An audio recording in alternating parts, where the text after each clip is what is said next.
والله واسع عليم.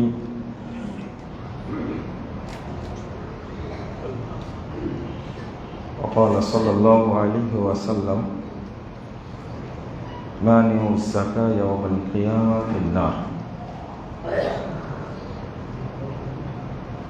সম্মানিত মুসল্লিবৃন্দ, আজকে রমজানের শেষ জুমা।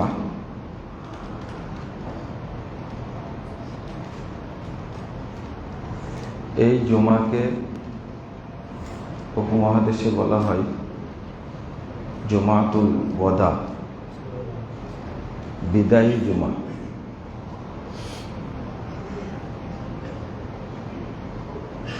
আর এই জুমায় রাস্তাঘাট পর্যন্ত মুসল্লিদের ভরে যায়, লোক সংখ্যা এত বেশি হয়। আগে এই বিষয়টা আপনাদেরকে সংক্ষেপে বলিনি। উলামায়ে কেরাম, যারা উলামায়ে কেরাম না বলে এদেরকে উলামায়ে ক্রাইম বলা উচিত, এটা একটা উৎসব করে ফেলেছে। এই উৎসবটা কেন? সকল মুসল্লি, বিশেষ করে শহরগুলোতে দেখবেন এই জুমায় সবাই হাজির। এর কারণ হলো দুইটা প্রচলিত জাল হাদিস আছে, যেগুলো জাল হাদিসের গ্রন্থের মধ্যেও পাওয়া যায়। একটা হলো, যে ব্যক্তি জুমার দিনে রমজানের শেষ জুমায় কাজা সালাতগুলো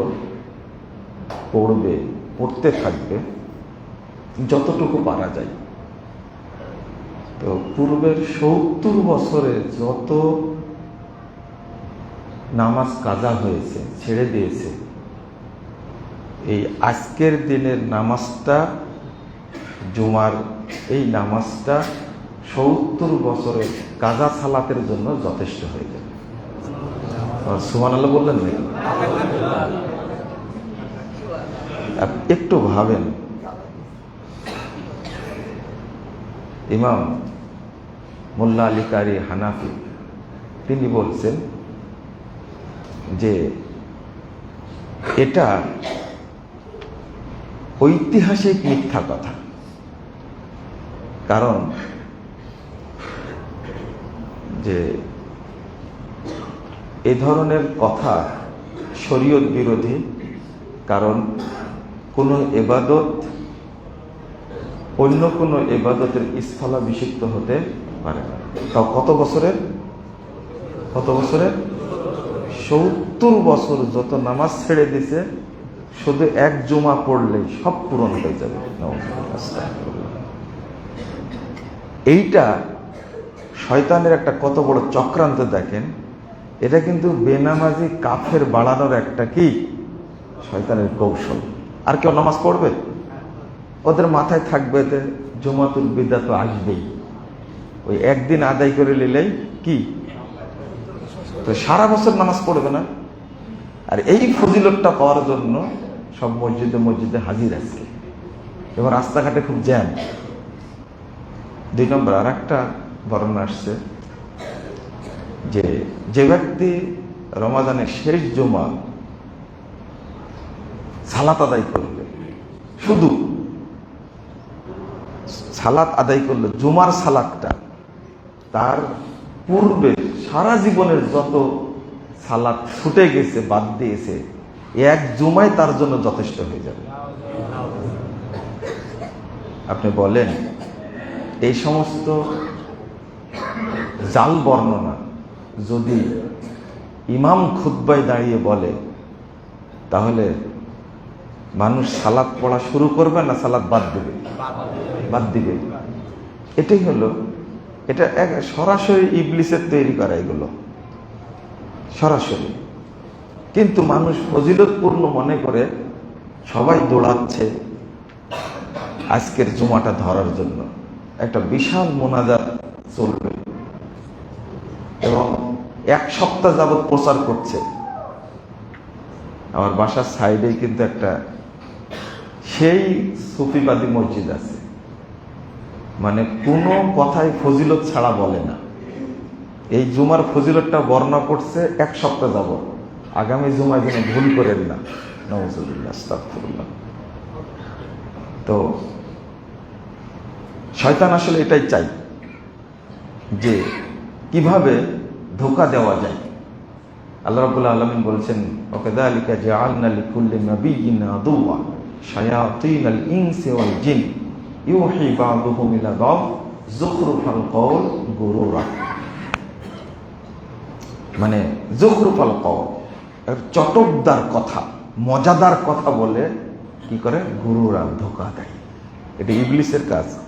আর ইবলিস শয়তানের যারা এজেন্ট আছে, যে সমস্ত ক্ষতি, বিমা, বক্তা, মিথ্যা কথা বলে, রাসূল সাল্লাল্লাহু আলাইহি ওয়াসাল্লাম এদেরকে শয়তানের এজেন্ট বলেছেন। 3210 নম্বর হাদিস, সহিহ বুখারীর মধ্যে খুলবেন। আমি আজকে এটা আলোচনা করব না, শুধু এতটুকু বলে দিলাম, আপনারা কখনো রমাদানের শেষ দুয়ায় ধোঁকায় পড়বেন না। এটা হলো শয়তানি ধোঁকা। আল্লাহ রাব্বুল আলামিন বলেছেন, ইয়া আইয়ুহাল্লাযীনা আমানু আতিউল্লাহা ওয়া আতিউর রাসূল ওয়া লা তুবতিলু আমালাকুম। তোমরা আল্লাহর আনুগত্য করো, রাসূলের আনুগত্য করো, তোমরা নিজেদের আমলগুলোকে বাতিল করো না। রাসূলের পথে চললে আমল বাতিল হবে না, কিন্তু যখন আপনি বিপথে চলে যাবেন, দলিলবিহীন কোনো আমল করবেন, তখনই আমল কি হয়ে যাবে? বাতিল হয়ে যাবে। যেমন সারা রমজান কোরআন তেলাওয়াত করেছেন, সিয়াম পালন করলেন, এবং আপনি তারাবি পড়লেন, দান সাদকা করলেন, কিন্তু 27শে রমাদান গিয়ে মাজারে ইবাদত করে সবগুলোকে কি করে দিলেন? বাতিল করে দিলেন। এটা হলো ইবলিসের কৌশল। 5 রাত্রি জাগতে হবে, আপনি জাগবেন কয় রাত্রি? একটা মাত্র। রাসূল সাল্লাল্লাহু আলাইহি ওয়াসাল্লাম জাগতে বলেন কয় রাত? 5 রাত। আর আপনি জাগছেন কয় রাত? 1 রাত। তাও মসজিদে না, জাগেন কোন জায়গায় গিয়ে? মাজারে গিয়ে, কবরে গিয়ে। আর কি পরিমাণ টাকা ইনকাম করে এই 27শে রাত্রিতে মাজারপন্থীরা, গুণে হিসাব করা যাবে না। আরে হিন্দুরাও তো পূজা করার জন্য কোথায় যায়? মণ্ডপে যায়, যায় না? হিন্দুরা তো তাদের অধিকার অনুযায়ী মণ্ডপে যায়, আর মুসলিমরা মসজিদে ইবাদত না করে কোথায় যায়? মাজারে যায়। কত বড় হতভাগা, কত বড় দুর্ভাগা! মাজারে যারা ইবাদত করে তারা মুসলিম না মুশরিক? মুশরিক, খাঁটি মুশরিক। বরং আল্লাহ রাব্বুল আলামিন এদের সম্পর্কে বলছেন, অরিজিনাল যারা কাফের, মুশরিক, ইহুদি, খ্রিস্টান, এদের চেয়ে ফ্রেশ কাফের হলো এরা। উলাইকা হুমুল কাফিরুনা হাক্কা। আল্লাহ বলছেন 150-51 নম্বর আয়াত সূরা নিসা, এরা হলো ফ্রেশ কাফের, অরিজিনাল প্রকৃত কাফের হলো এরা যারা আল্লাহর সাথে গায়রুল্লাহকে কি করে? মিশ্রিত করে। তাওহীদের সাথে তাগুত, শিরকের সাথে তাওহীদকে যারা মিশ্রিত করে, ঈমানের সাথে কুফরকে যারা মিশ্রিত করে, ইসলামের সাথে জাহেলিয়াতকে যারা একাকার করে ফেলে, মিশ্রিত করে ফেলে, মিক্সচার করে, তারা হলো একবারে অরিজিনাল কাফের। যারা বিধর্মী তারা অরিজিনাল কাফের না। কোন লোক যদি তাওহীদের সাথে তাগুতকে মিশ্রিত করে, ইসলামের সাথে জাহেলিয়াতকে যদি একাকার করে ফেলে, ঈমানের সাথে কুফরকে যদি একাকার করে ফেলে, আল্লাহ বলছেন উলাইকা হুমুল কাফিরুনা হাক্কা, এরাই প্রকৃত কাফের। আল্লাহ যেন আমাদের হেফাজত করেন, আমিন। বন্ধুরা আমার, আমি যাকাত সম্পর্কে একটা কথা বলবো আপনাদেরকে, কারণ যাকাতের মাসালাগুলো বলা এবং বুঝানো এটা গুরু দায়িত্ব, যা অনেকেই স্পষ্ট করতে চায় না। এটা স্পষ্ট করতে হবে মানুষকে জানানোর জন্য। এখন মানুষ যতই গালিগালাজ করুক, গালি তো শুনতেই হয়। প্রতিদিন ফোন রিসিভ করলে দেখবেন যে শতকরা 80% ফোন আসে গালি দেওয়ার জন্য। আমি বলি যে আরো যদি গালি দেওয়ার থাকে দেন আপনি, পরে আমি কথা বলি। এরপরেও আমরা একটু চেষ্টা করি যারা না বুঝে গালি দেয়, বুঝে গালি দেয়, তাদের জন্য আমাদের দোয়া, আল্লাহ যেন তাদেরকে হেদায়েত দান করে। 10 বছর পরে যখন বুঝবে, সামনে আসবে, তখন আপনাদেরও ভালো লাগবে, যাক বুঝে আল্লাহ তাকে হেদায়েত দান করেছেন। আর ওই মুহূর্তটা যে এতটাই আনন্দদায়ক। মসজিদে নববী থেকে বের হচ্ছি এই রমাদানের শুরুর দিকে, একজন মুসাফা করে চলে গেল, ঘুরে আবার আসছে। আমার 2টা ছোট বাচ্চার সাথে আছে, তো এসে হাত ধরে বলছে আমি চলে যাচ্ছিলাম, আবার অনুতপ্ত হয়ে আবার ফিরে আসলাম, একটু আমাকে মাফ করবেন। আমার কিছু ছাত্র আর আমার 2 ছেলে শুনছে কথাটা, আপনাকে আমি অকথ্য ভাষায় গালিগালাজ করেছি, কিন্তু আজকে এই জহরের সালাতের মধ্যে আপনার কথাটা মনে হয়েছে যে এখানে এসে দেখছি মুজাফফর যা বলে তার সাথে তো অনেক মিল আছে, কিন্তু জহর পরেই যে গালি মানে আপনার সাথে দেখা হবে এই গালি দেয়া লোকটার সাথে, এটা আমি বুঝতে পারিনি। এই জন্য আবার ফিরে আসলাম। আমার বন্ধু বলছে যে তুই যা, এখনই সময়, আর হয়তো পাওয়া যাবে না তাকে। এসে শেষ পর্যন্ত হাতটা ধরে কেঁদে ফেললো। অন্তত 10-12 বছর গালি দিছে। কত বছর? 10-12 বছর। এরপরে আল্লাহ তাকে কি বুঝদান করেছে। তো আমাকে যে গালি দেয়, আমার সন্তানদের আত্মীয় স্বজনের খারাপ লাগে না? বড় ছেলেটা বলছে যে আব্বু কি হলো এটা? যা দেখলে তাই হলো। বলছে মানুষ ক্ষমা চায় ভাবে, সে বলছে চাক্ষুষ দেখা। তো আমাদের কোনো আপত্তি নেই, মানুষ যদি বুঝে এবং আল্লাহ তাকে যদি হেদায়েত দান করে। আপত্তি আছে? কোনো আপত্তি নেই। আল্লাহ যেন সবাইকে হেদায়েত দান করে। আমরা সবাই জান্নাতুল ফেরদাউসে থাকতে চাই, আল্লাহ যেন আমাদের কবুল করেন। এটা একবারে অন্তর খোলা সবার জন্য দোয়া। অর্থাৎ যারা গালি দেয় তাদেরকে আপনারা গালি দিবেন না। আল্লাহ রাব্বুল আলামিন বলেছেন খুয মিন আমওয়ালিহিম সাদাকাতান তুতাহহিরুহুম ওয়া তুযাক্কিহিম বিহা। আপনি তাদের কাছ থেকে যাকাত নেন। কেন নেবেন? তুতাহহিরুহুম, তাদেরকে পবিত্র করবেন, ওয়া তুযাক্কিহিম বিহা, এবং তাদের সম্পদকে আপনি বাড়িয়ে দিবেন। তুযাক্কি মানে বাড়িয়ে দেওয়া। তারপর ওয়াসাল্লি আলাইহিম ইন্না সলাতাকা সাকানুল লাহুম, তাদের উপরে তাদের জন্য দোয়া করেন। আপনার দোয়াটা তাদের জন্য প্রশান্তির কারণ হবে, নিরাপত্তার কারণ হবে। আল্লাহু ওয়াসিউন আলিম। আল্লাহ বলছেন আল্লাহ অনেক দানকারী। আল্লাহ এত দান করবেন, আলিম, এত দান করবেন আল্লাহ, আপনি কখনো কল্পনাও করবেন না। আলিম, কোন উদ্দেশ্যে দিচ্ছেন আল্লাহ সেটাও কি জানেন। 103 নম্বর আয়াত সূরা তাওবা। আল্লাহ রাব্বুল আলামিন আরো বলছেন ওয়ামা আতাইতুম মিন যাকাতিন তুরিদুনা ওয়াজহাল্লাহ ফাউলাইকা হুমুল মুদিয়াফুন। তোমরা যাকাত থেকে যা দান করো আল্লাহর সন্তুষ্টির জন্য, ফাউলাইকা হুমুল মুদিয়াফুন। সূরা 39 নম্বর আয়াত। আল্লাহ বলছেন তারা অধিক অধিক আল্লাহর পক্ষ থেকে প্রাপ্ত হবে। আপনি যা দেন, যাকাত দেন, এই আয়াতটা প্রমাণ করছে যাকাত দিলেই সেটা সম্পদ বৃদ্ধি প্রাপ্ত হয়। এখানে ছোট্ট একটা কথা আপনাদের একটু বলে নি, এর অর্থটা কি আসলে। আল্লাহ রাসূল বলছেন ইয়া মুহাম্মদ, আল্লাহ বলছেন খুয মিন আমওয়ালি হাউলাইল্লাযিনা ইতারাফু বিযুনুবিহিম ফাতাবু মিনহা। যারা পাপ থেকে তওবা করতে চায় এবং পাপ স্বীকার করে, ইতারাফু স্বীকৃতি দেয় পাপ করেছি, তাদের কাছ থেকে আপনি সম্পদ নেন। তুতাহহিরুহুম মিন দানাসি যুনুবিহিম, মানে তাদেরকে আপনি সমস্ত পাপ থেকে পবিত্র করতে পারবেন, এই উদ্দেশ্যে তাদেরকে যাকাত দেওয়ার জন্য উদ্বুদ্ধ করেন।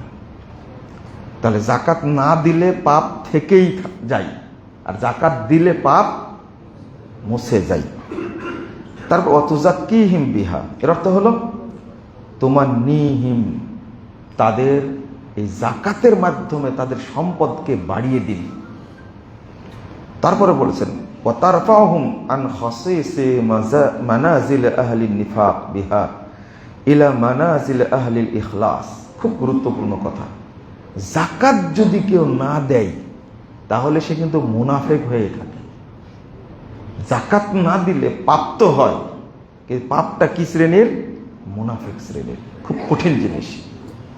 আপনি তাদেরকে নিফাকের অবস্থান থেকে আপনি তাদেরকে ইখলাসের অবস্থানে নিয়ে যাওয়ার জন্য তাদের কাছ থেকে যাকাত গ্রহণ করুন। বোঝা গেছে?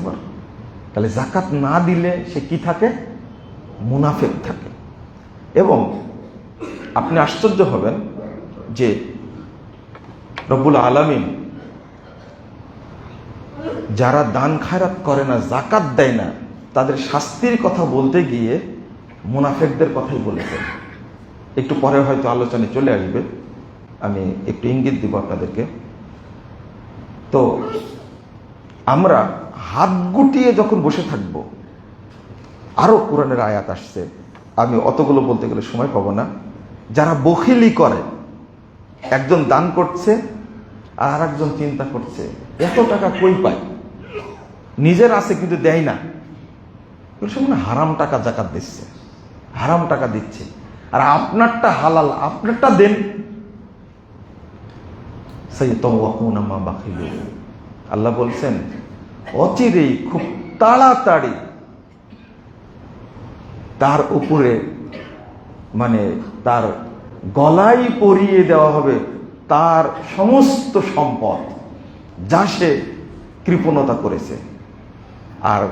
আর একটা হাদিস আসছে, লা ইয়াসতামিউ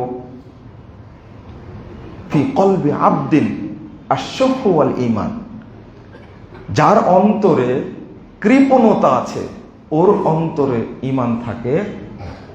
দুইটা জিনিস এক জায়গায় হয় না, আশ-শুহু ওয়াল ঈমান, কৃপণতা আর ঈমান কখনো এক অন্তরে জমা হয় না। তাহলে মুনাফিক তো হয়েই যাবে, স্পষ্ট বোঝা যাচ্ছে। কৃপণ ব্যক্তিকে আল্লাহ খুব ঘৃণা করেছেন। যখনই মারা যাবে, মারা যাওয়ার আগে একটা সিমটম দেখা দেবে কি পরিমাণ সে শাস্তি পাচ্ছে, আর মারা যাওয়ার পরে আল্লাহ রাব্বুল আলামিন যে বখিলেগিরি করেছে, সম্পদ হোক, টাকা পয়সা হোক, সোনাদানা হোক, আল্লাহ তার গলায় পরিয়ে দিবেন। এটা আল্লাহ রাব্বুল আলামিন নিজেই বলেছেন।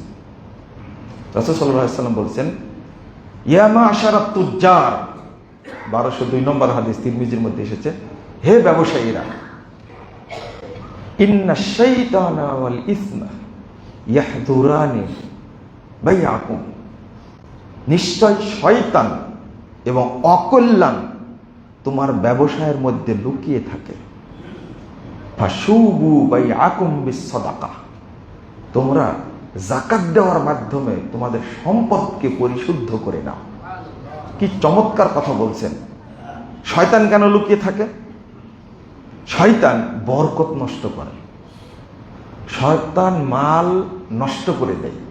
আর বদনজর, আপনার অনেক সম্পদ, মানুষের বদনজর লাগে, আর বদনজর এত খারাপ জিনিস, এদের ছোট বাচ্চাদেরকে বাহিরে নিয়ে আসতে হয় না। মানুষের মন খারাপ তো, দেখতে সুন্দর, চোখ লেগে গেলে তার বদনজর কিন্তু সত্য।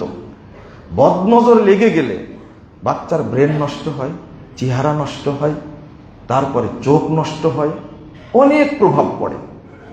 তো আপনার সম্পদে যেন বদনজর না লাগে, এই জন্য সেফটি হলো যাকাত, সেফটি যাকাত। ইন্না শাইতানা ওয়াল ইসমা ইয়াহদুরানি বাইআকুম, তোমাদের সম্পদের মধ্যে এরা লুকিয়ে থাকে। ফাশুবু বাইআকুম বিসসাদাকাহ। রাসূল সাল্লাল্লাহু আলাইহি ওয়াসাল্লাম আরেকটা হাদিসে বলেছেন, মান আদ্দা যাকাতা মালি ফাকাদ যাহাবা আনহু শাররু। আল্লাহু আকবার। যে ব্যক্তি তার সম্পদের যাকাত দিয়ে দিল, তার সম্পদে যত অকল্যাণ খারাপ ছিল সবগুলো বেরিয়ে গেল, সম্পদ পবিত্র হয়ে গেল একেবারে। তো আমরা এখানেই ধরা খাই, আমরা ফ্রেশ করে যাকাত দেই না।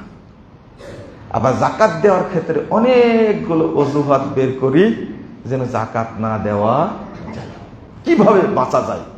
অথচ আল্লাহ আপনাকে পরিশুদ্ধ করতে চাচ্ছেন, আর আপনি কি করতে চাচ্ছেন? লুকাতে চাচ্ছেন, তাই না? না, আপনার সম্পদের মধ্যে যদি জেনে যদি যাকাতের পয়সা থাকে, এটাতে কোনো দিন বরকত হবে না। প্রশ্ন আসে, বরকত বলতে কি বুঝেন? আপনি তো ব্যবসা করছেন, কিন্তু 1000 কোটি ঋণ আপনার উপরে থেকে গেছে, ঘুম হয় আপনার? আপনি কিসের ব্যবসা? 200 কোটি টাকার ঋণ আছে। একজন ভাই আমাকে বলছেন যে ভাই, ব্যবসা না করলেও সমস্যা, করলেও সমস্যা। কেন? যে আমার 200 কোটি টাকার ঋণ আছে। তা আমি বললাম যে ঘুমান কেমন? এভাবে ওষুধ খায় ঘুমায়। ওষুধ খেয়ে যে ঘুম দেয়, এটা কি ঘুম? হ্যাঁ। আমি বললাম যে যাকাত দেন। 200 কোটি টাকার ঋণ আছে, যাকাত কেমনে দিব? আমি বললাম ধরাটা এই জায়গায় খাইছেন। আপনি যদি আরো 200 বছর বাঁচেন, এই 200 কোটি থেকে আপনি বের হতে পারবেন না, বরং বাড়বে আরো ঋণ। এটা কেমনে জানলেন আপনি? ওটা আমার ঋণ তো 10 বছর যাবত, আপনি কেমনে জানলেন? আমি সূত্রে বললাম যে আরো 200 বছর যদি থাকেন, তবু আপনার ঋণ থেকে বের হতে পারবেন না। এটা আপনি কেমনে জানলেন? 10 বছর যাবত 200 কোটি টাকা শেষ হচ্ছে না, আপনি যাকাত দেন না, তাই আপনার সম্পদে বরকত নাই, বরং সম্পদ বরকতকে শয়তান কি করছে? নষ্ট করে দিচ্ছে। আপনি পারবেন না, আগে যাকাত বের করেন। কিন্তু এই যে একটা অজুহাতটা কি? ঋণ থাকলে যাকাত দিতে হয় না।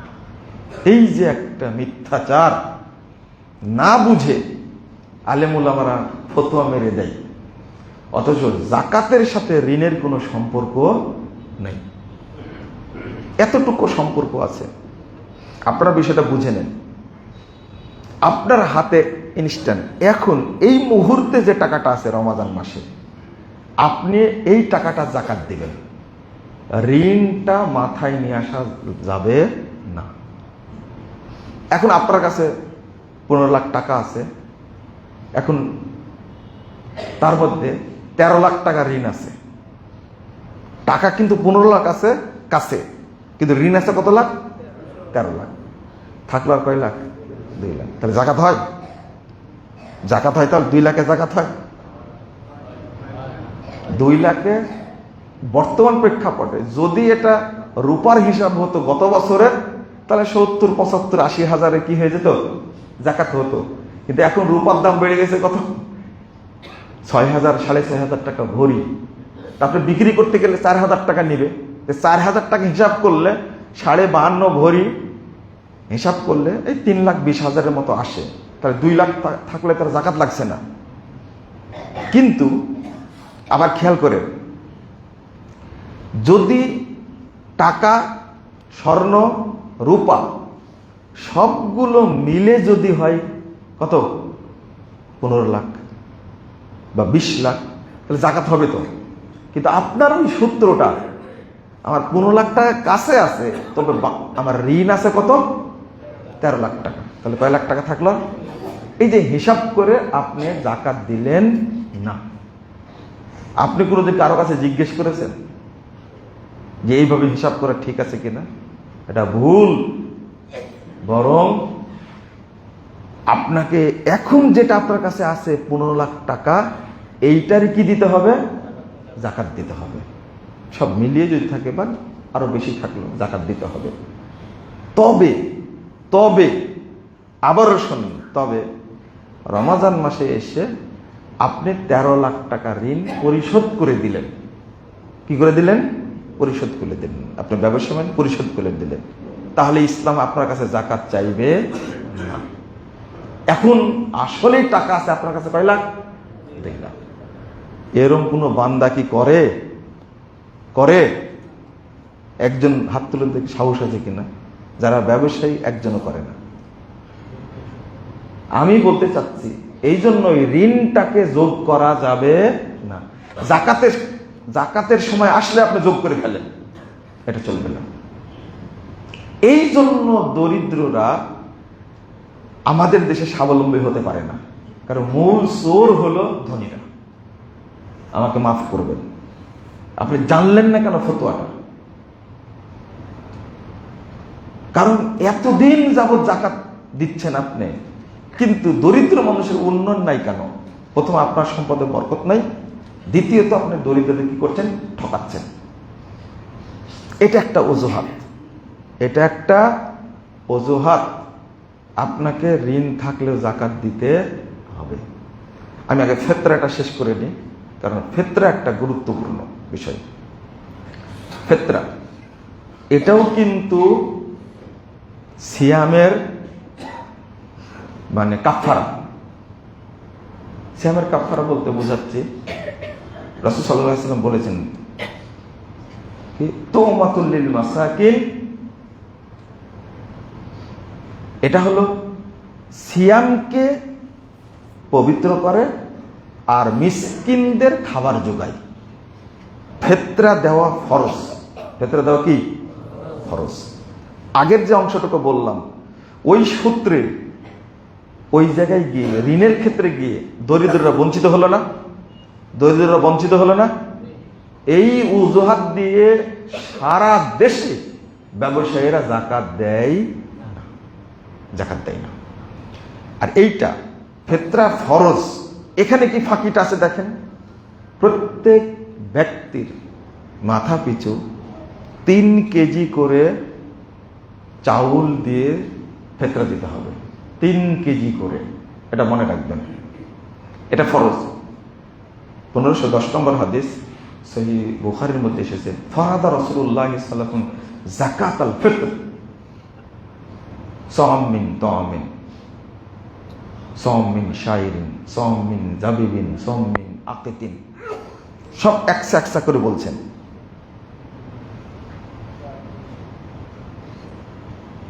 আলা সাগীরি ওয়াল কাবীর ওয়াল যাকারি ওয়াল উনসা মিনাল মুসলিমিন ওয়ালা আলা হুররি ওয়াল আবদি। দেখেন কিভাবে বলছেন, যে ছোটর উপরে বড়র উপরে, নারীর উপরে পুরুষের উপরে, স্বাধীন ব্যক্তির উপরে এবং মানে চাকরের উপরে, মিনাল মুসলিমিন, যারা মুসলিম তাদের সবার উপরে রাসূল সাল্লাল্লাহু আলাইহি ওয়াসাল্লাম যাকাতকে ফরজ করেছেন। যাকাত ফরজ, যাকাত অর্থাৎ ফিতরা ফরজ, আপনাকে দিতেই হবে যদি মুসলিম হন। এখন কতটুকু? সামিন তামিন। প্রথম কথা হলো খাদ্যে।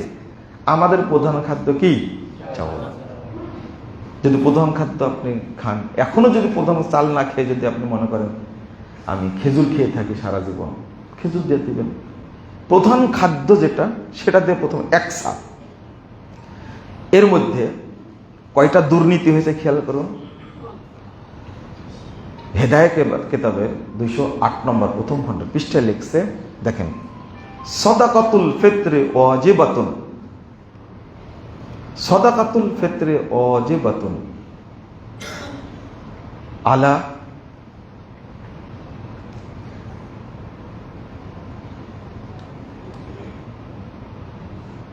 সাহেবে লিমিকদারিন নিসাব। যিনি নিসাব পরিমাণ সম্পদের মালিক হবেন তার উপরে সাদাকাতুল ফিতরা কি ফরজ। ওয়াজিব, ফরজ না, ওয়াজিব বলছেন এখানে। সাদাকাতুল ফিতরা ওয়াজিবাতুন 1। 2, আল্লাহ রাসূল বললেন ফরজ আর তারা বলছেন কি ওয়াজিব। 2, রাসূল সাল্লাল্লাহু আলাইহি ওয়াসাল্লাম বললেন সবাইকে দিতে হবে। আলাল হুররি ওয়াল আবদে, স্বাধীন ব্যক্তি হোক আর পরাধীন ব্যক্তি হোক, দরিদ্র হোক আর ফকির হোক, সবাইকে কি দিতে হবে? ফিতরা। আর এখানে বলছিলেন আলা সাহেবে লিমিকদারিন নিসাব, যিনি নিসাব পরিমাণ সম্পদের মালিক হবেন তার উপরে ওয়াজিব। ফাজিলান আন মাসকানিহি ওয়া সিয়াবিহি ওয়া আসাসিহি ওয়া ফারাসিহি ওয়া সিলাহিহি নিসফা সাইমিন বুররিন। বাদ দিতে হবে কি কি? তার বাড়িঘর, আসবাবপত্র, বাহন, অস্ত্র, সব কিছু বাদ দেওয়ার পরে যদি তার কাছে নিসাব পরিমাণ সম্পদের টাকা থাকে, সম্পদ থাকে, মালিক হয়, তাহলে তার উপরে ওয়াজিব। এরপরে বলছেন অর্ধসা, গমের কয়সা? অর্ধসা। দেখেন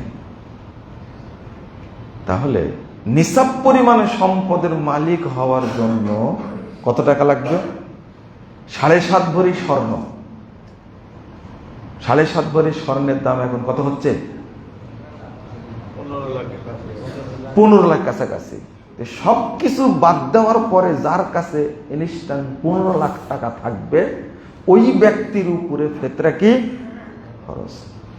ফিতরা দেওয়ার লোক আছে এখন? হ্যাঁ, এটাই হলো হাদিস বিরোধী ফিকহি ফতোয়া। কিভাবে লিখতে পারলেন? এই যে এইভাবে লিখে দিলেন। আমি যেভাবে বললাম ঠিক ওইভাবে যে হেদায়া পড়ানো হয়, ইসলামী অর্থনীতিকে সূত্রে সূত্রে ধ্বংস করেছে এইভাবে। এরপরে বলছেন অর্ধসা। রাসূল সাল্লাল্লাহু আলাইহি ওয়াসাল্লাম বলছেন কত সা? 1 সা। ফিতরা নির্ধারণ করেছে কয় টাকা? 110। 110, তাই না? একটু থামেন। সর্বনিম্ন 110। অথচ ফিতরা যদি টাকা দিয়ে ধরেন, 3 কেজি চাউলের ফিতরা কত হবে?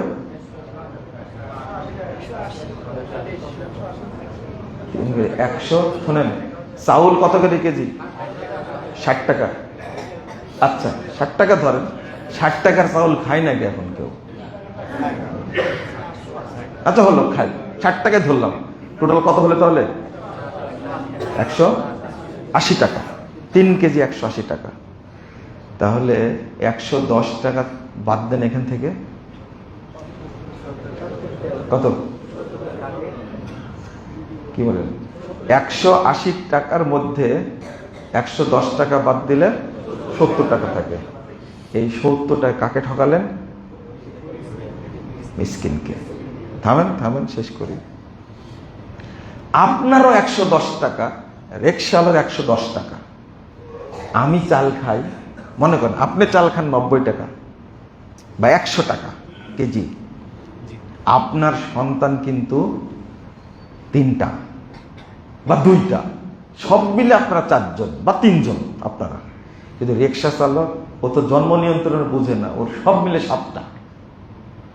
সব মিলে কত? 7টা। আপনি কি বুঝলেন কথাটা? না তো ওর কত টাকা লাগছে তাহলে? 7টা সন্তান তো 700 আর কত? 770। আর আপনি চালাক মানুষ, জন্ম নিয়ন্ত্রণ বুঝেন, একটা হয়েছে 3টা। তা আপনার লাগলো কত? 330। আর কত লাগলো?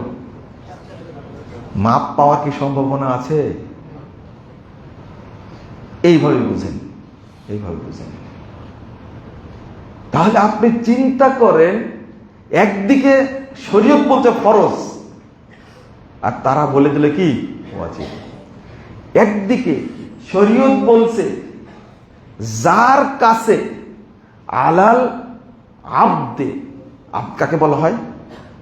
যার কাছে এক সন্ধ্যা বা একদিনের, এক রাতের খাবার আছে, তার উপরেও ফিতরা ফরজ। বুঝলেন কথা? এক দিনের খাবার আছে, এক রাতের খাবার আছে যার কাছে। আব্দ কেন বলা হলো? আব্দ বলার কারণটা কি জানেন? যখন আপনি কাজে নেন একজন পাটকে, খাবার দেন না, সকালে কাজে নিয়েছেন, সারাদিন কাজ করবে, খাবার দেন কয় বেলা? হ্যাঁ, 1 বেলা খাবার দেন। আর ধরেন 3 বেলায় দিলেন, নাস্তা দেন নাকি? কে বলেছে নাস্তা দেন আপনারা? আমাকে উল্টা বুঝাচ্ছেন নাকি? ছোট থেকে দেখছি পাট দিয়ে, জোন নিয়ে, লেবার নিয়ে বাপ কাজ করে, আর আপনি আজকে ভুল বুঝাবেন আমাকে না। আচ্ছা হলো, এই লোকটার খাবার কিন্তু এটাই। এই জন্য যার কাছে, একটা চাকরের কাছে যার একদিনের বা এক রাতের খাবার থাকবে, ওই ব্যক্তির উপরেও শরীয়ত ফিতরাকে কি করেছে? তাহলে আর তারা বলছে যার কাছে 15 লক্ষ টাকা ইনস্ট্যান্ট জমা থাকবে তার উপরে কি ফিতরা ওয়াজিব। তাও কত? হাফ সা, অর্ধ সা, তাই না? আর শরীয়ত বলছে কত সা? 1 সা। আবার সায়ের মধ্যে গন্ডগোল, আমাকে মাফ করবেন, আহলে হাদিসরাও বিপদে পড়েছে। শরীয়ত নাজিল হয়েছে মক্কা মদিনায়, আর সায়ের হিসাব নিয়েছে ইরাক থেকে। কোথায় থেকে? ইরাক থেকে। কি চমৎকার বিষয়! মক্কা মদিনার সায়ের হিসাব হলো 1 সা সমপরিমাণ, প্রায় 3 কেজি। এই কথাটা বলে গেছেন সৌদি আরবের গ্র্যান্ড মুফতি অন্তত আজ থেকে 50-60 বছর পূর্বে। কয় কেজি? 1 সা সোনার কত কেজি? 3 কেজি, প্রায় 3 কেজি। দেন আপনি 3 কেজি। এরপরে সৌদি আরবের ফতোয়া বোর্ড বলছেন কয় কেজি? 3 কেজি। আলেম উলামা সবাই বলছে 3 কেজি, কিন্তু মোহাম্মদ বিন সালেহ আল উসাইমিন রাহিমাহুল্লাহ তিনি বলছেন যে 2 কেজি 40 গ্রাম। তো অধিকটাই হলো কয় কেজি? 3 কেজি। কিন্তু মজার ব্যাপার হলো 2.5 কেজি কোথায় পেলেন, তাই না? আহলে হাদিসদের কথা বলছি। 2.5 কেজির কথা কেউ লেখেননি, আমাদের জানা নাই। এখন আপনি একটা কাজ করছেন, মজার ব্যাপার কি জানেন? এখন নিজেরাই সার তৈরি করছেন বাংলাদেশে, মেড ইন বাংলাদেশ। আপনি মনে করছেন যে 2 কেজি 40 গ্রাম, 1.5 কেজি, তো 1.5 কেজির একটা সা বানায় নিচ্ছেন নিজের মতো করে। এটা কি চলবে? হ্যাঁ, আমার যতটুকু মনে পড়ে যে গালেব স্যার তিনি হজে গেছিলেন, সা নিয়ে আসছিলেন সেই সময় 98-2000 সালে। তো স্যার নিয়ে আসলেন, সা সংরক্ষিত ছিল, আমরা দেখেছি।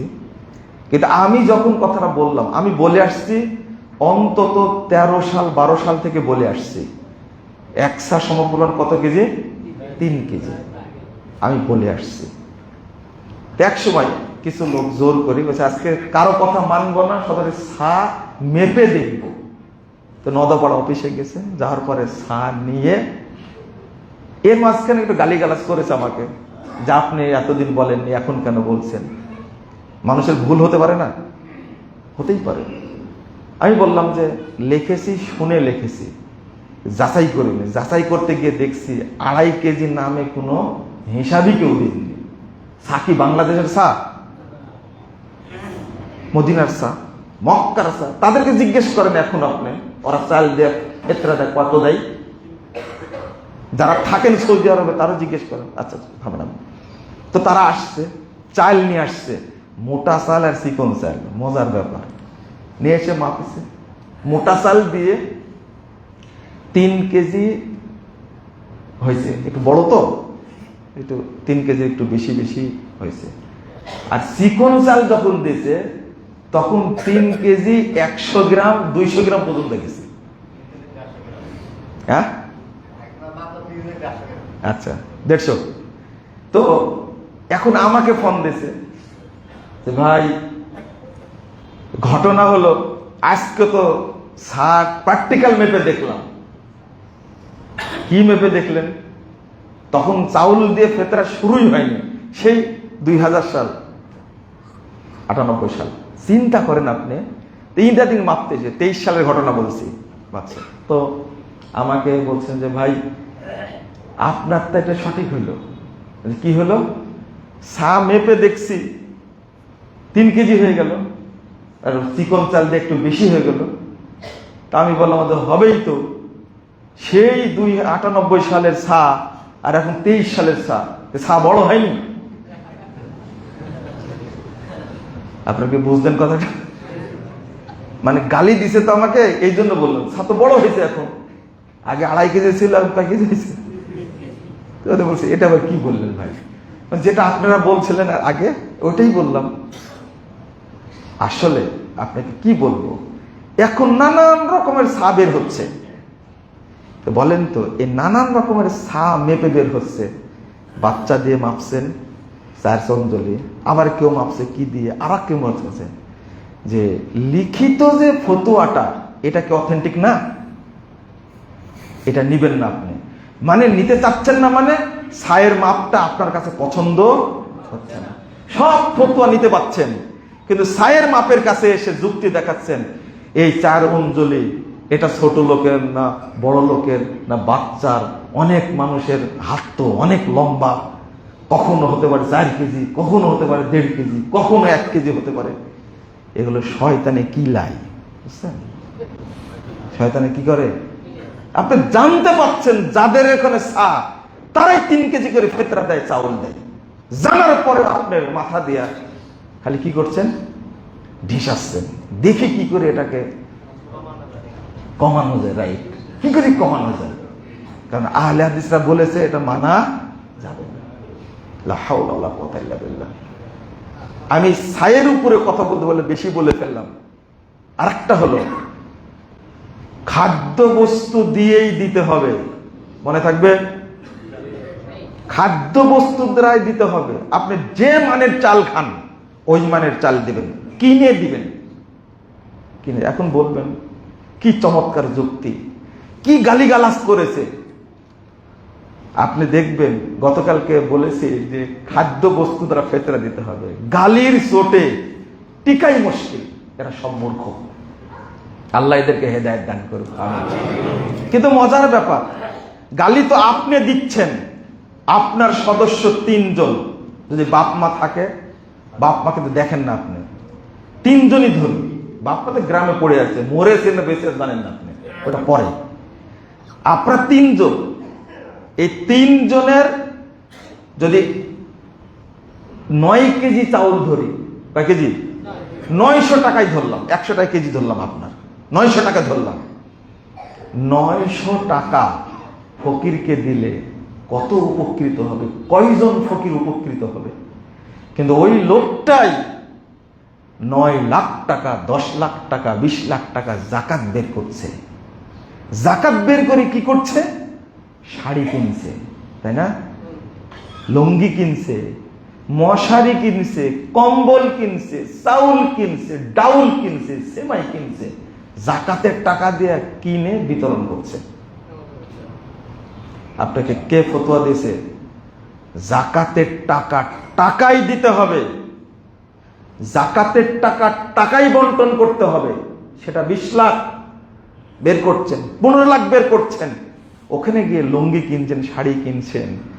আর আপনাকে বলছি যে 900 টাকা ফিতরা, এটা খাদ্য বস্তু দ্বারা দিতে হবে, সহ্য হয় না কেন?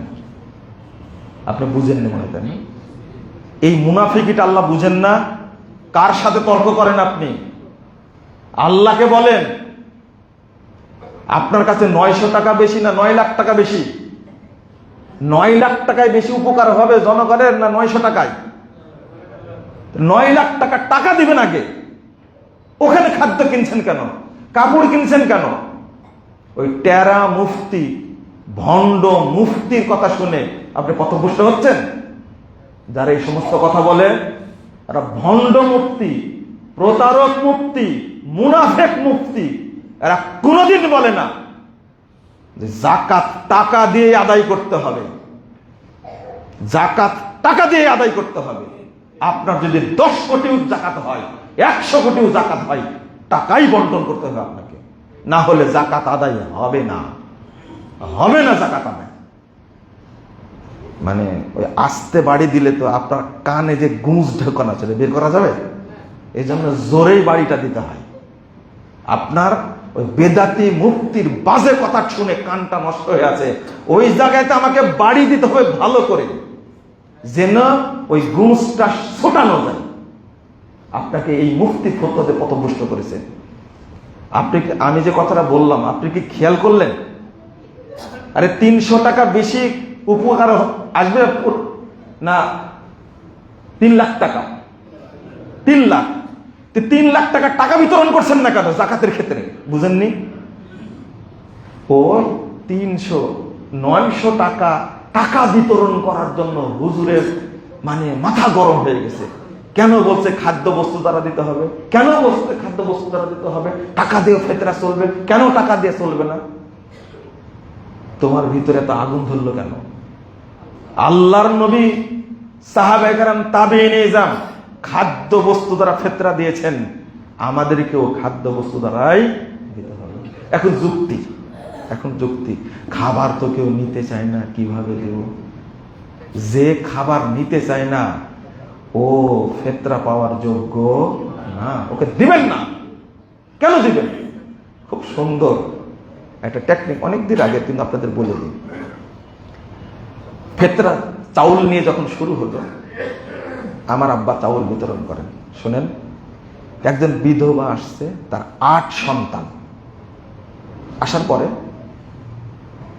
আব্বা বললেন যে ওই যে তোমার জন্য চাউল রেখে দিছি 20 কেজি, চাউলটা তুমি নিয়ে যাও।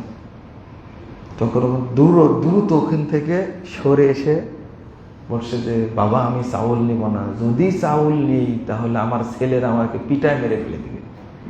এই দৃশ্যটা কিন্তু আমি দেখছি, আমি বাড়িতে বসে দেখছি দৃশ্যটা, চুপচাপ। যে বাবা, যদি তুমি টাকা দাও তাহলে নিয়ে যাব। চাউল নিয়ে গেলে কি বুঝলেন আপনি? এই 20 কেজি চাউল ও মানে টাকা যদি নিয়ে যেত তাহলে 20 কেজি চাউল এই টাকা থেকে মাহরুম হতো কে? প্রকৃত হকদার, তাই না? নিলেই না, বলছে না এখন তো চাউল দ্বারা ফেতে না, আমি চাউল নেব না, নিলেই আমার সন্তানরা কি করবে? মেরে ফেলে দিল আমাকে, পিটায়। মানে তুই ফেতরা চাউল খাস, টাকা দিল তো পকেটে ভরে নিল, কোনো সমস্যা নাই, কিন্তু খালি শুরু করেন আপনি কয়জন চাউল নিতে আসে ফাইজলামি শরীয়তের সাথে। আর একদিকে গরিবকে ঠকাচ্ছেন, ওটা তো বলেই দিছি, তাই না? আর আপনি গরিব মানুষ, 7টা বাচ্চা, তার 50 টাকা দামের চাল খাই, ও 7 জনের ফেতরা 50 টাকা দিয়ে কিনবে, কিনে ফেতরা দিয়ে দিবে। আপনি বুঝেননি? আর আমি খাই 100 টাকা কেজি ওজন, চালের দাম 100 টাকা, আপনি খান, আপনি 100 টাকা দামের চাউল কিনে দিবেন, কোনো সমস্যা আছে? তাহলে কেউ ঠকবে? আপনারও 110 টাকা, আমারও কি 110 টাকা, ভ্যান চালকের কি 110 টাকা, রিক্সা চালকের কি 110 টাকা, বাদাম বিক্রেতারা কি 110 টাকা। এই ফাঁকি বুঝে আল্লাহ বুঝেন না, সাবধান। আল্লাহ যেন আমাদের বোঝার তৌফিক দান করেন, আমিন। আর 2 মিনিট সময় নিয়ে আপনাদেরকে মাফ করবেন, আপনাদের ব্যস্ততা বেশি। এই ফিতরা বুঝাতে এই পর্যন্ত এসেছি, কিন্তু কেউ বুঝতে চাই না। তাহলে কি দিয়ে ফিতরা যাকাত দিতে হবে? কি দিয়ে? টাকা দিয়ে যাকাত দিতে হবে, কথা যেন মনে রাখেন। আর ওই জায়গায় তর্ক, এই জায়গায় এসে মিক্সচার করবেন না দয়া করে। আর একটা ছোট্ট কথা, সেটা হলো মনে পড়ছে, যাকাতের সময় এসে আপনার টাকার ভাগাভাগি। একজন লোক প্রশ্ন করেছে, আমার কাছে 40 ভরি স্বর্ণ আছে। কত? তা আমার 7 সন্তানকে 4 ভরি করে দিয়ে দিছি। কয় ভরি করে? এখন কয় ভরি আছে? 12 ভরি আছে, তাই না? এখন কি আমি 12 ভরি যাকাত দেব? আমি বললাম যে এটা কখন ভাগ করলেন? এই রমজান মাসে ভাগ করে দিব, এখনো দেয়নি। কেন দিবেন রমজান মাসে ভাগ করে? তখন কি বলছে জানেন? এইভাবে আগে থেকে দিয়ে আসছে। তো এবার আমার ছেলে বলছে যে মুজাফফর বিন মহসিন সাহেবকে তুমি জিজ্ঞেস করো, মনে হয় যাকাত হয় না। আস্তাগফিরুল্লাহ, আস্তাগফিরুল্লাহ। আচ্ছা, মানুষ যে এত প্রতারক এটা জানা ছিল না রে ভাই। আগে যেটা ফেকার কিতাবে লেখা আছে সেটা কি, স্বামী যাকাত ফরজ হয়েছে রমাদান মাসে, তার কাছে টাকা ছিল 10 লাখ টাকা, ফরজ হয়ে গেছে। তো এখন সে করছে কি, এখান থেকে 8 লাখ টাকা স্ত্রীকে হাদিয়া দিয়ে দিয়েছে। তাহলে তার কাছে কয় লাখ আছে? জাকাত নাই। জাকাত কি নাই। এখন জানুয়ারি থেকে স্ত্রীর উপরে জাকাত ফরজ হয়ে গেছে। স্ত্রী তখন সোজা স্বামীকে হাদিয়া দিয়েছে 1 লাখ রেখে। কৃপণ মানুষ তো, যদি 2 লাখেও জাকাত হুজুরেরা বলে দেয় তাহলে মুশকিল। ও মাত্র 1 লাখ রেখে বাকিটা হাদিয়া দিয়েছে কাকে? স্বামীকে দিয়ে দিয়েছে। আর জাকাত হবে? জাকাত নাই। আচ্ছা, এই ফাঁকিবাজি কি এখনো চলে? লা হাওলা ওয়ালা কুওয়াতা। আরে ভাই, এটা কারেন্ট। এই প্রশ্নটা আমার কাছে করছে সরাসরি। আর একটা ছোট্ট, অনেক বিষয় তো, আপনি কোনটা বলবো? যারা ল্যান্ডের ব্যবসা করেন তারা জাকাত দেন না। জাকাত ফরজ। আপনার বাড়ি করার জন্য একটা কিনেছেন, একটা প্লট আছে, কিন্তু আপনার প্লট মূলত 25টা। বিক্রি করবেন, কিনবেন, পুরো যত প্লট আছে বাড়ি করারটা বাদ দিয়ে সব প্লটের মার্কেট ভ্যালু, বর্তমান বাজার মূল্য কত হবে, সবগুলো টাকা এক জায়গায় করে 2.5% জাকাত দিতেই হবে, ফরজ। 2, যারা ল্যান্ড প্রপার্টি ডেভেলপারের ব্যবসা করেন, ইনস্ট্যান্ট আপনার 4টা বাড়ি চলছে এখন। কয়টা? 4টা বাড়ি চলছে। আপনার পুরো টাকায় জাকাত দিতে হবে। যত টাকায় আপনি ইনভেস্ট করেছেন, এটা ব্যবসায় সব টাকা জাকাত দিতে একসঙ্গে করে। মূল, আসল আর প্রফিট সব মিলে হিসাব করবেন, রমাদানে করে জাকাত দিবেন। এফডিআর করে রেখেছেন যেগুলো, ডিপিএস করে রেখেছেন যেগুলো, যত টাকা আছে আপনার গচ্ছিত টাকার সাথে সবগুলো হিসাব করবেন। একজন বলছে আমার 300 কোটি টাকা আছে এফডিআর করা। ওরে হারাম খোর, জীবন জাকাত দেয়। আমি কি আশ্চর্যের ব্যাপার, আপনি জাকাত দেন না, এটা কে শিখিয়েছেন আপনাকে?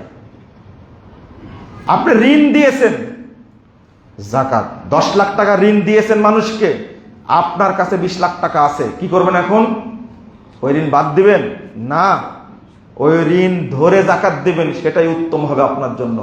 না হলে জাকাত দিলেন না, 5 বছর পরে 10 বছর পরে ওই ঋণটা পেয়েছেন, এখন পুরো 10 বছরে জাকাত দেওয়া লাগবে ওই 10 লাখ টাকা।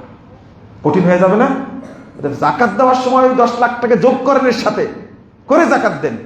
আর পট করে বলে দিবেন, আপনি পট করে বলে দিবেন যে না, ওই ঋণ দিয়েছি তো, ওটা বাদ দিয়েছি, ওটা চলবে না। আল্লাহ যেন আমাদের বোঝার তৌফিক দান করে। ব্যবহৃত স্বর্ণের জাকাত লাগে না। আর এক ধোঁকায় পড়ে গেছি আমরা। ব্যবহৃত স্বর্ণের গহনার জাকাত দিতে হবে। রাসূল সাল্লাল্লাহু আলাইহি ওয়াসাল্লাম আয়েশাকে বলছেন, হাসবুকা ফিন্নার, এই 2টা বালা যদি জাকাত না দাও, এটাই তোমাকে জাহান্নামে নিয়ে যাবে। মানিউস যাকাত ইয়াউমাল কিয়ামা ফিন্নার, যে ব্যক্তি জাকাত দেয় না ওই ব্যক্তিকে জাহান্নামে যেতে হবে। দিবেন জাকাত, অবশ্যই দিবেন ভালো জায়গায়। কোন বেদাতি প্রতিষ্ঠানে, কোন বেদাতি মাদ্রাসায় জাকাতের টাকা দিবেন না, এটা আমাদের নিষেধাজ্ঞা থাকলো, অনুরোধও করলাম। কারণ শিরিকের স্থানে, বেদাতের স্থানে জাকাত দিয়ে আপনি শরীয়তের ক্ষতি করবেন না, নবীকে অপমান করবেন না, আল্লাহকে অপমান করবেন না। বহু মাদ্রাসা আছে, এতিমখানা আছে। আপনাদের এখানে খুতবা দেয় মুকাররম বিন মুহসিন, তার প্রতিষ্ঠানে প্রিন্সিপাল, তার প্রতিষ্ঠানেই 100-260 জন এতিম দুস্থকে ফ্রি খাওয়ানো হয়। আমরা প্রতি মাসে 3 লাখ টাকা করে স্টাইলের দাম লাগে আমাদের শুধু দুস্থদের খাওয়ানোর জন্য।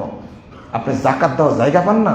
আরো বহু মাদ্রাসা সেখানে দেন আপনি, কিন্তু বেদাতি জায়গায় 1 টাকাও দিবেন না। অনুরোধ থাকবে আপনাদের প্রতি, যারা রাসূলকে অপমান করে, নবীকে অপমান করে, সে সমস্ত মসজিদ ভেঙে দেয়। আপনি দান করছেন কোন মসজিদে, কোন হেফজখানায়, কোন এতিমখানায়? ওই এতিম বড় হয়ে আহলে হাদিস মসজিদ একদিন ভেঙে দিবে, ঠিক জানেন আপনি? যারা আপনাকে কাফের মনে করে সেখানে জাকাত দিবেন?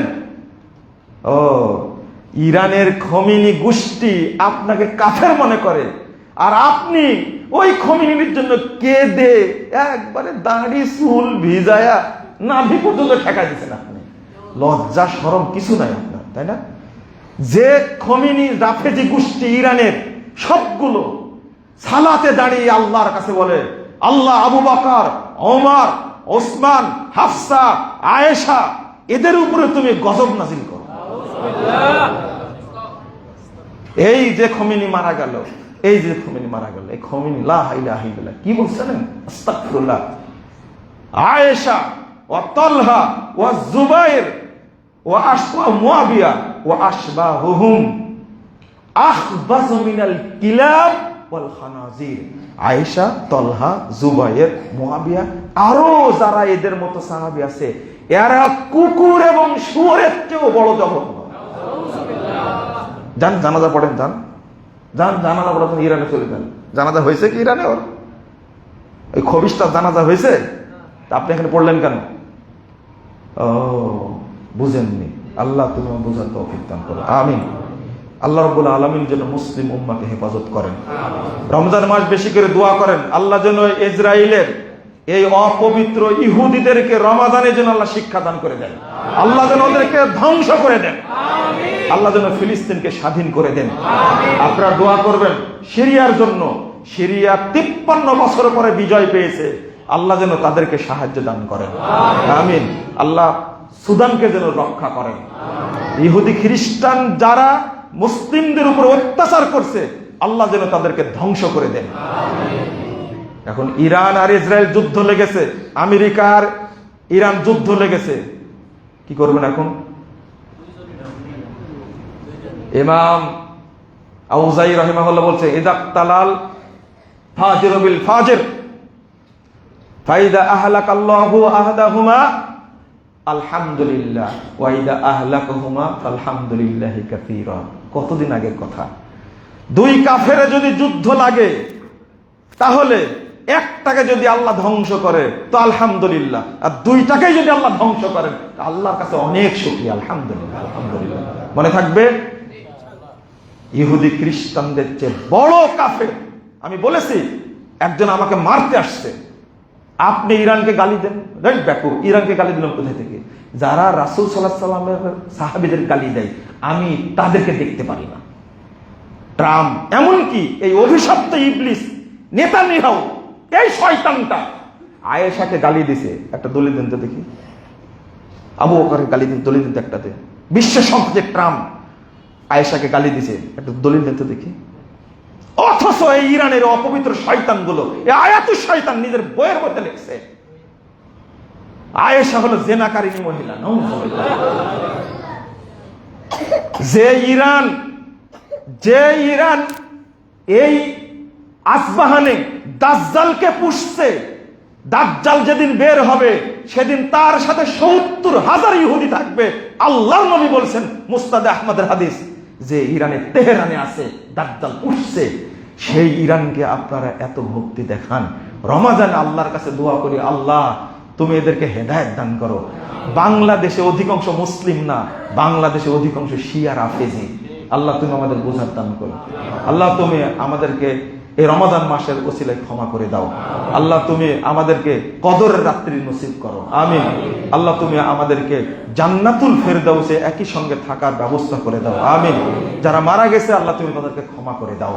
আল্লাহ রাব্বুল আলামিন যারা অসুস্থ আছে, আল্লাহ তুমি রমাদানের ওসিলায় তাদেরকে সুস্থ করে দাও। আল্লাহ তুমি আমাদের পরিবারদেরকে দিনদার পরিবার করে দাও। আল্লাহ তুমি আমাদের পরিবারের সকল সদস্যকে তুমি সালাত আদায়কারী বানায় দাও, আমিন ইয়া রাব্বাল আলামিন। বারাকাল্লাহু ফিকুম ওয়া জাযাকুমুল্লাহু খাইরা।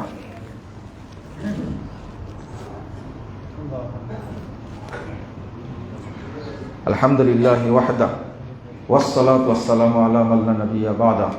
আল্লাহুম্মা সাল্লি আলা মুহাম্মাদ ওয়া আলা আলি মুহাম্মাদ কামা সাল্লাইতা আলা ইব্রাহিম ওয়া আলা আলি ইব্রাহিম ইন্নাকা হামিদুম মাজিদ।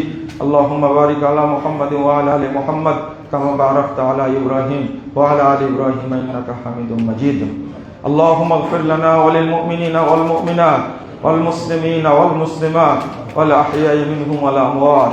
আল্লাহুম্মা আইজ্জাল ইসলাম ওয়াল মুসলিমিন, اللهم أعز الإسلام والمسلمين، اللهم أنزل المستضعفين من المؤمنين في كل مكان، اللهم أنزل المستضعفين من المؤمنين في كل مكان، اللهم انصر من نصر دين محمد صلى الله عليه وسلم واجعلنا منهم، واخذل من خذل دين محمد صلى الله عليه وسلم ولا تجعلنا منهم، اللهم عن الكفرة والفجرة والمبتدعة اليهود والنصارى والمشركين، اللهم شكك شملهم ومزق جمعهم وخرب بنيانهم ودمر ديارهم وأنزل بهم بأسك الذي لا ترده عن القوم المجرمين اللهم اشدد وطأتك على اليهود والنصارى والمشركين اللهم اشدد وطأتك على اليهود والنصارى والمشركين اللهم اشدد وطأتك على القوم المجرمين والمفسدين اللهم اشدد وطأتك على القوم المجرمين والمفسدين اللهم اشدد وطأتك على القوم الظالمين والغاصبين اللهم انصر إخواننا المسلمين في فلسطين وكشمير والسودان يا رب العالمين اللهم انصر إخواننا المسلمين في فلسطين وكشمير وسوريا يا رب العالمين اللهم احفظ المسجد الأقصى يا رب العالمين اللهم احفظ المجاهدين والمرابطين في كل مكان اللهم احفظ بلاد المسلمين يا رب العالمين يا خير الحافظين اللهم إنا نستعينك ونستغفرك ونتوب إليك ونثني عليك الخير اللهم إياك نعبد ولك نصلي نرجو رحمتك ونخشى عذابك إن عذابك الجد والكافرين ملحق ربنا تقبل صيامنا ربنا تقبل صيامنا ربنا تقبل صلاتنا ربنا تقبل قيامنا اللهم نبر قلوبنا بالإيمان يا رب العالمين اللهم نبر قلوبنا بالإيمان يا رب العالمين اللهم نبر قلوبنا بالإيمان يا رب العالمين ربنا عليك توكلنا وإليك أنبنا وإليك المصير ربنا لا تؤاخذنا إن نسينا واخطأنا ربنا ولا تحمل علينا إصرا كما حملته على الذين من قبلنا ربنا ولا تحملنا ما لا طاقة لنا به واعف عنا واغفر لنا وارحمنا أنت مولانا وارحمنا أنت مولانا فانصرنا على القوم الكافرين فانصرنا على القوم الكافرين ربنا آتنا في الدنيا حسنة وفي الآخرة حسنة وقنا عذاب النار ربنا تقبل منا إنك أنت السميع العليم وتب علينا إنك أنت التواب الرحيم وصلى الله على النبي